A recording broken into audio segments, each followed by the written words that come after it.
Hello and welcome back to Smarmalade Plays Autumn's Journey! We're in the forest with Care, talking about why we want to be a knight, and it's pretty fucking stupid, actually. It's kind of superficial, and yeah, so maybe what the people in the guild are saying are correct. Auralee, you're a child.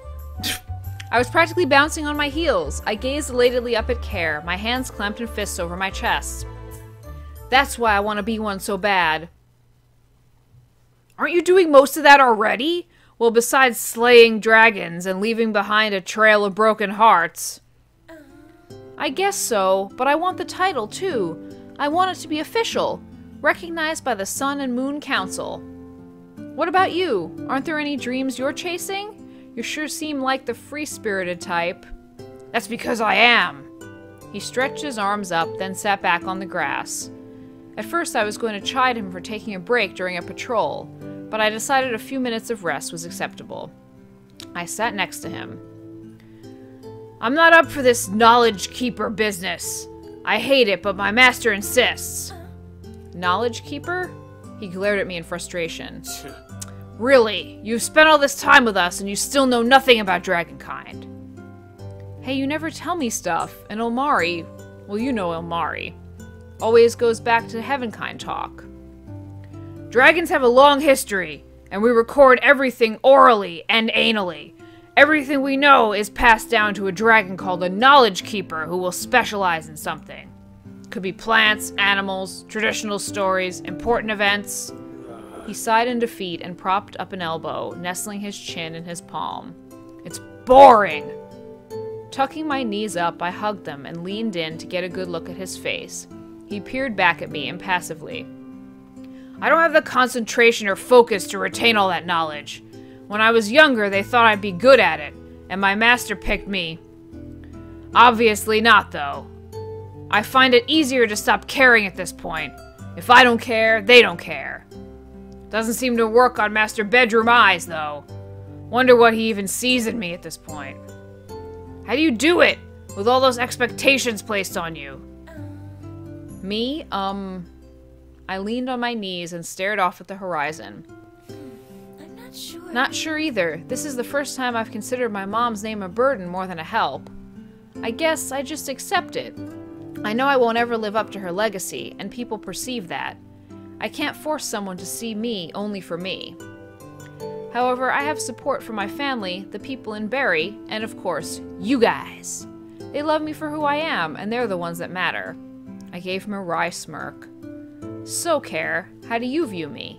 As Auralee or a pale imitation of Lady Bayard? Why are you asking me? I don't know enough about your mom's legacy to compare you to. You're doing fine. I think you're a good knight in your own right. Thanks. Knight in training, but thanks.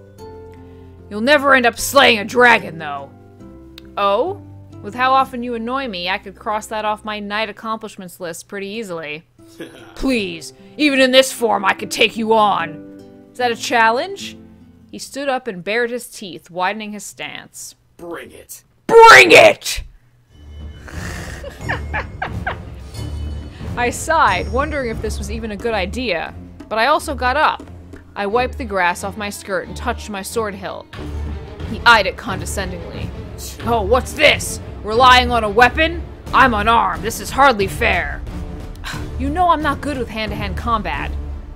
His taunting smirk, though, caused me to toss my scabbard aside impetuously. Let's do this. This is a stupid idea, but sure. I bent my knees and clenched my fists, wondering how to start the fight. So do we count to 3, or do we just wait for a Before I could finish my sentence, Care rammed into me and shoved his dick into my fucking vagina. Anyway, tackling me to the ground. The wind was knocked out of me as he pinned my shoulders. I glowered at him. I win! Hey, I wasn't done talking. I closed my eyes and took a deep breath, trying to concentrate. I also played a tiny gong. Whoa. What are you doing? I opened one eye. Something I should have done before. Feeling my strength increase, I effortlessly pushed him off. He gawked in surprise. I rolled over him, so now I was straddling him with his arms held down. Straddle, straddle! He blinked. I smirked victoriously. I did it! Too easy! Ah! Another tussle and he was looming over me again, his long hair grazing my cheek. I put it into my mouth.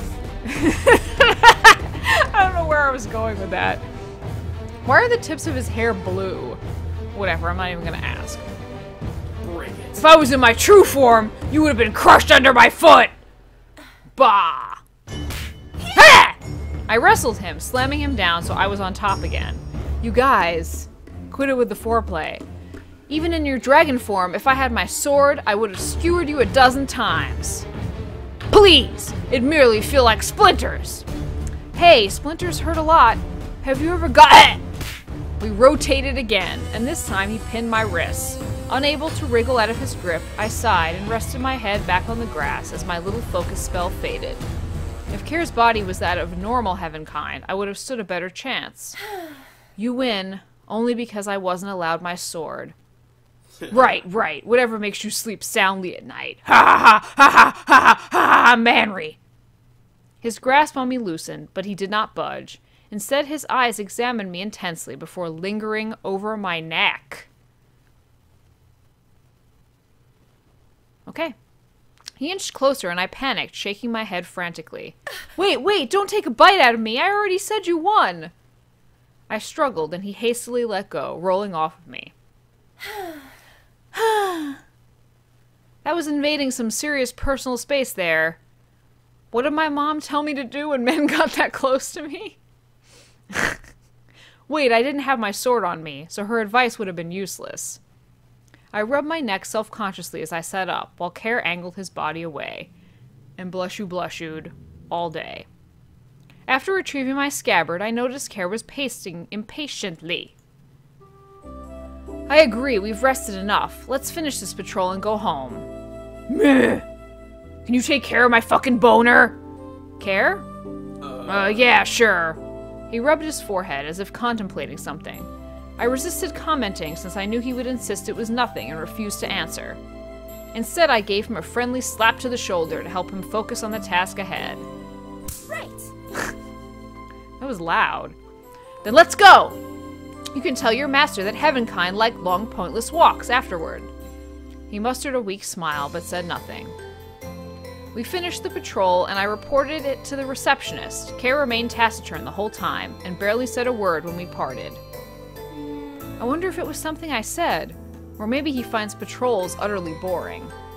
It was your tits, it was your tits. Sorry I have to tell you it was your tits. Chapter 6, maybe? 6, 5, 6, 7! The bonds we share.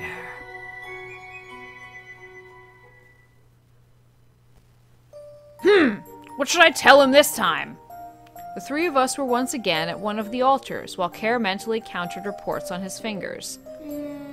What about when I took you to the blacksmith? Seeing all those different types of weapons and armor was pretty neat. Or maybe how the heavenkind keep written records! Ilmari cradled the book he was holding, which contained popular children's fairy tales. Ilmari, why do you keep carrying that around? You can't even read yet. I'm learning. How many more visits or trips do you need to make anywhere, Kair? Anywhere? Anyway, Kair, you're getting close, right? He hastily glanced away. I don't want to go home because it means I can't wrestle with you and touch your boobs anymore. I won't touch your boobs. Something like that. Almost there. Just a few more trips. Your master sure is vague. I hope Master Bedroom isn't just stringing Kair along indefinitely. Kair glowered, and we instantly hushed up, but exchanged sly smiles while he turned his back. Wait here, Aura. Wait here. Aura, you as well. I read that as a comma. Good times. Huh?